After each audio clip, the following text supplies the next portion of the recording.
My name is Wamala Wami. I'm 34. I work with Freedom and Rome Uganda. I work on the mental health desk. And I'm an activist, I'm an artist. I'm also a professional psychosocial therapist. It's not very far, it's a few meters from here. The nearest health center is Mtinda Independent Hospital.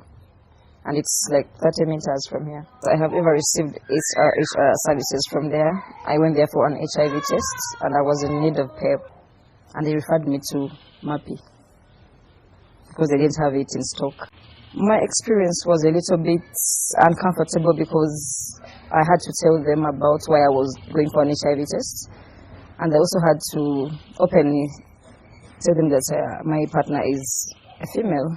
I have ever had a situation because I fear that they may do something to me, so I don't really open up to other inner sicknesses. Like if I need a gynecologist, it's a bit sensitive to me, I fear, because of my way of life.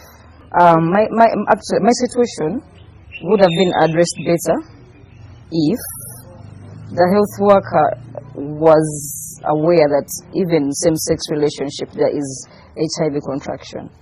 So the bias that I wouldn't have contracted HIV from my partner was they were a little bit not sure. They were still trying to say that it's impossible for a woman to infect another woman with HIV because there's no penetration or something. So I think if they can get to understand that there is exchange of fluids, therefore we're exposed to HIV, and maybe they will respond to us better. In my area, there are some few researchers who are interested in developing different ways of responding to different challenges in the medical field. So they are there who are open and are willing to work with us, therefore. I have met them and they were fascinated with seeing a lesbian who is out and open, and therefore they were intrigued by knowing more about the sexual bit of us. How do we have our sex? How do we transmit to each other the fact that we are just playing around? They think we are playing around when it comes to sexual activity. So basically I had to tell them that lesbianism is not about sexual activity, but it's like any other normal relationship. So it means much more than sex. I was discriminated because of my dress code. I was told to go back and dress like a woman before I would access the services. Health service providers should at least try to equip themselves with knowledge around sexual orientation and sexual expression and sexuality in its whole concept, from its background to its finish. It doesn't only mean procreation, there's also pleasure.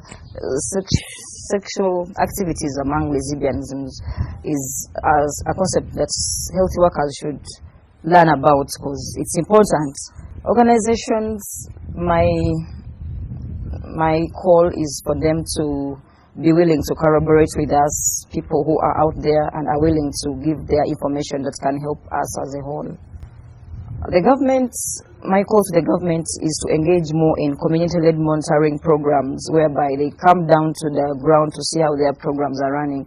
Because currently very many girls and women are not even aware that there is an annual gender-based 16 days of action campaign going on. That's sad, but anyway, that's not the issue why we're here. However, it's also important to know that the government should be involving us, the community, in their monitoring so that we can be better people to receive the service as well as extending it to the other people in the community.